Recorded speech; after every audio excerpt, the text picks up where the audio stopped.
Normalmente os medicamentos que são utilizados para o tratamento de diabetes tipo 2, eles são divididos em 4 grandes grupos.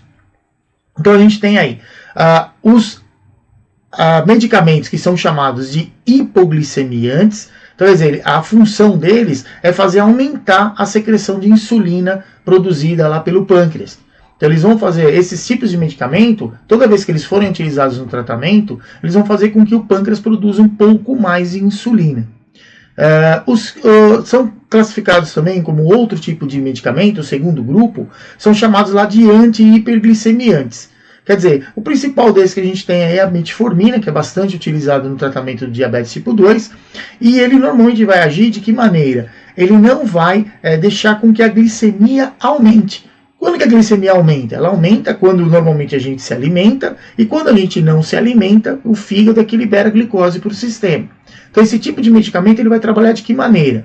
Ele não deixa o fígado armazenar uma grande quantidade de glicogênio, né, de glicose, como fonte de energia, e também ele dificulta a liberação dessa glicose para o sistema. Por isso que ele é chamado de anti-hiperglicemiante, quer dizer, um medicamento que vai evitar que a glicemia aumente.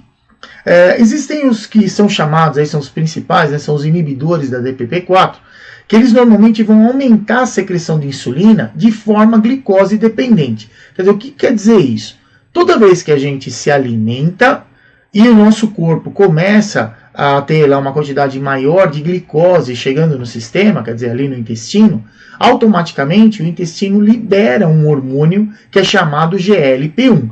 E o que esse hormônio faz? Ele sinaliza lá no pâncreas para que o pâncreas produza uma quantidade maior de insulina. Só que, se o GLP-1 fica acionando lá o pâncreas para produzir insulina, se não tiver nenhum outro elemento que diminua essa ação, mesmo a gente se alimentando, a gente faria quadros de hipoglicemia. Quer dizer, o que é a hipoglicemia? É fazer com que o açúcar no sangue fique muito abaixo do padrão de normalidade. Então existe uma enzima chamada DPP-4, que ela tem a função de neutralizar o tempo de ação do GLP-1. Então, quer dizer, a gente consome lá alimentos com carboidrato, carboidrato começa a ser degradado pelo nosso sistema digestório, chega ali a glicose no intestino e faz com que libere GLP-1. GLP-1 vai fazer a ação de estimular o pâncreas por 2 minutos. E depois disso a DPP-4 vai lá e neutraliza a ação dele. Então, dessa maneira, o sistema nervoso consegue controlar aí a quantidade de açúcar que a gente vai ter no nosso sangue lá circulando, a quantidade de glicose que está circulando no sistema. Os medicamentos normalmente que agem dessa maneira de glicose dependente, ele vai trabalhar basicamente como? Diminuindo a ação da DPP-4, quer dizer, ele neutraliza a DPP-4, que é essa enzima que diminui o GLP-1. Então é comum um portador de diabetes tipo 2, ele ter uma quantidade menor de GLP-1.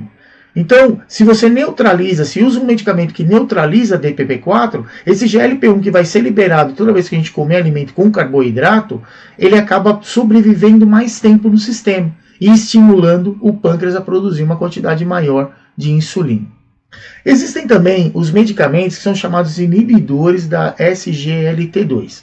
Então, existem receptores para SGLT2 e ele é um receptor que normalmente nos nossos rins, eles são responsáveis durante o processo de filtragem do nosso sangue de fazerem a reabsorção do sódio e também da glicose.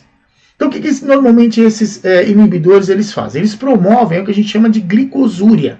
Glicosúria é o que? É a liberação de glicose pela urina. Então quando isso acontece no indivíduo que tem diabetes? Quando a glicemia fica em valores superiores a 180 mg por decilitro.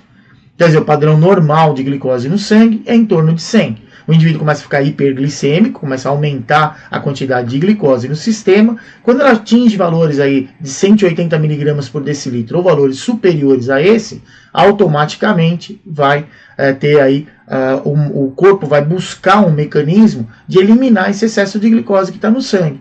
E um desses mecanismos é aumentar a função lá dos nossos rins para poder filtrar o sangue mais rapidamente e com isso liberar a glicose pela urina. Só que esse medicamento, independente da quantidade de glicose que tem circulando no sistema, ele normalmente vai liberar uma quantidade de glicose pela urina e junto com isso também uma quantidade de sódio. Então ele é um medicamento que além de ajudar a controlar a glicemia de quem tem diabetes, ele também ajuda a diminuir a quantidade de sódio e fazer o rim trabalhar um pouco mais rápido, então, quer dizer, perde água também. Com isso, ajuda a controlar a pressão arterial. E, além disso, também, muitas vezes ele ajuda também o indivíduo a perder peso, já que fica menos glicose no sistema para ser absorvida lá pelo tecido adiposo. Então, ele é um tipo de medicamento que ajuda, né, ele vai agir como uma espécie de anti-hiperglicemiante, mas que normalmente inibindo aí, na verdade aumentando, né, a liberação de glicose aí pela urina, de sódio também. Então a gente tem aí basicamente esses 4 grupos de medicamentos que são utilizados no tratamento do diabetes tipo 2, que são chamados aí de antidiabéticos orais.